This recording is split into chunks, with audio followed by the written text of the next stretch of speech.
Hey everyone, this is part 2 of a series of videos I'm doing on Asperger syndrome, which I was diagnosed with last week. In part 1, I was discussing attributes that I possessed during childhood, which could be indicators of Asperger's. And I talked about my motor skills, my grades, and peculiar interests that I have.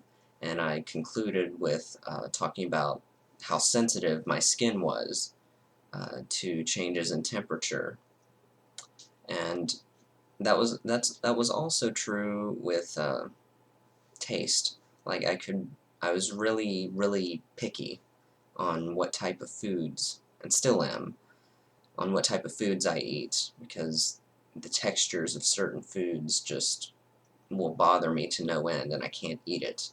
Like I can't eat any kind of stuffing or pies or anything like that. I'm just incredibly picky um, when it comes to that. But loud noises, I was also very sensitive to loud noises. And probably the best example of that was fire drills. I hated fire drills.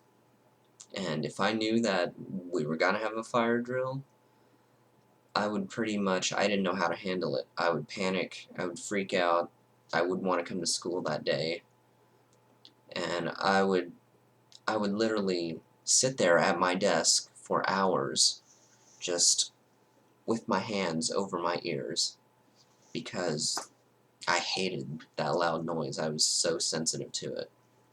And, people, it was actually quite embarrassing. Other students would look at me and they'd be like, "What's wrong with him?" Like, "Oh, there's a fire drill today." "Oh, okay." So, it just didn't bother the other kids in my class the way that it bothered me. So, nowadays, I still don't like really loud noises. If I go to concerts, I usually take earplugs.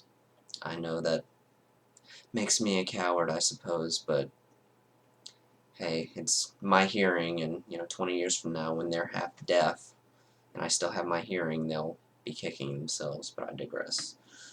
Um, Again, I told you that I'm not really going to go into the aspects of social interaction, at least not in this video, but needless to say, I was pretty withdrawn.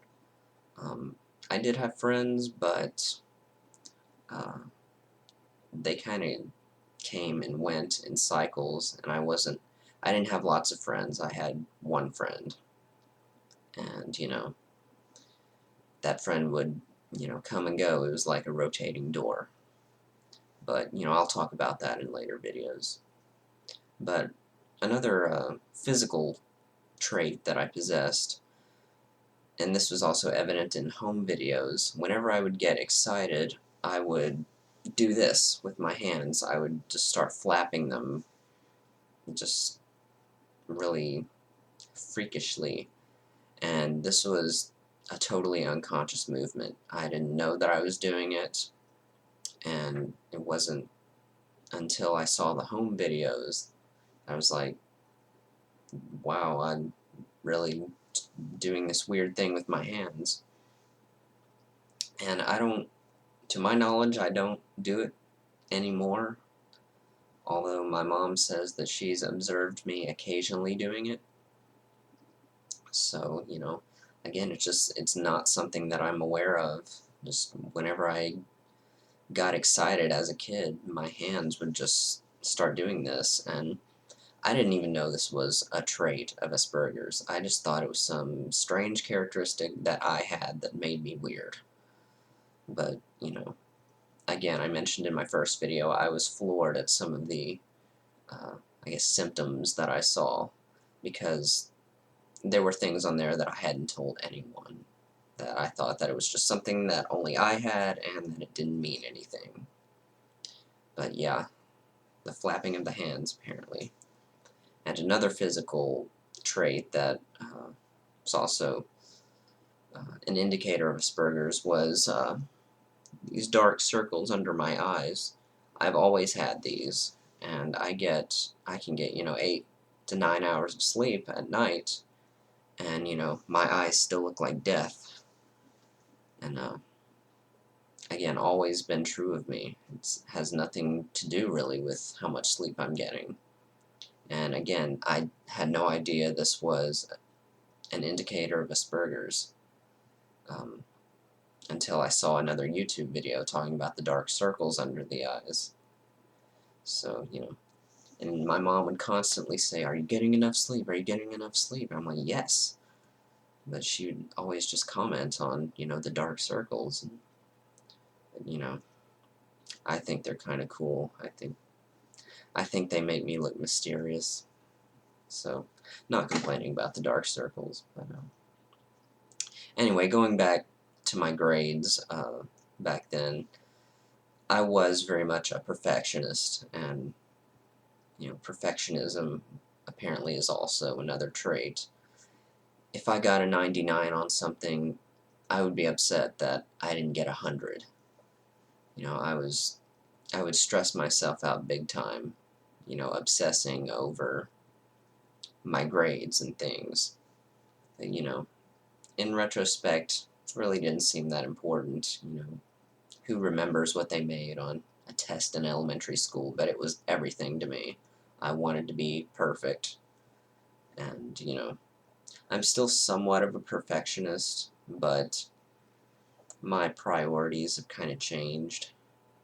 I guess I'm perfectionist toward other things, but obviously as you grow up, what's most important to you changes from what your priorities were in elementary school.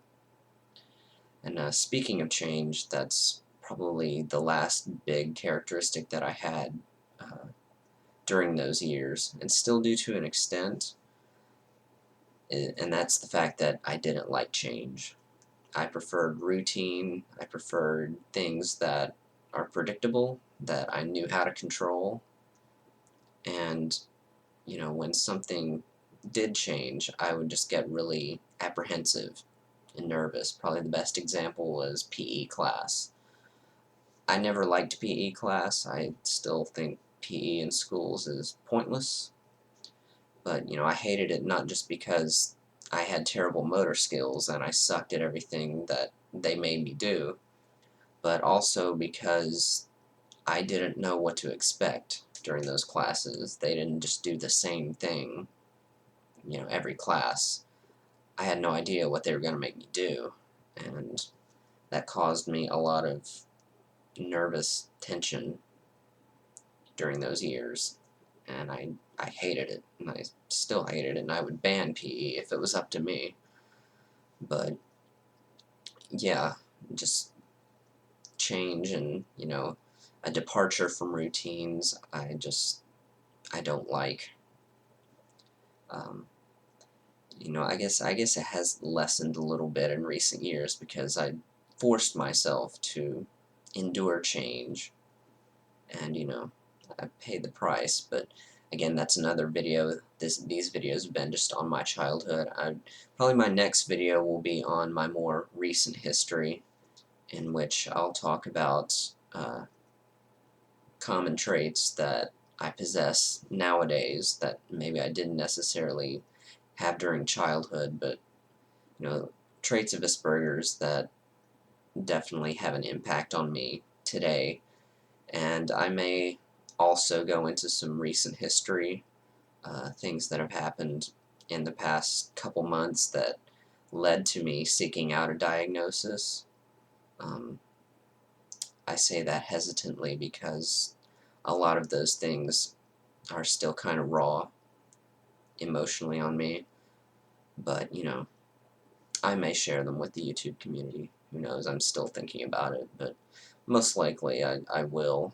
Um, but anyway, thanks for watching these videos. These have been on, my childhood traits of Asperger's.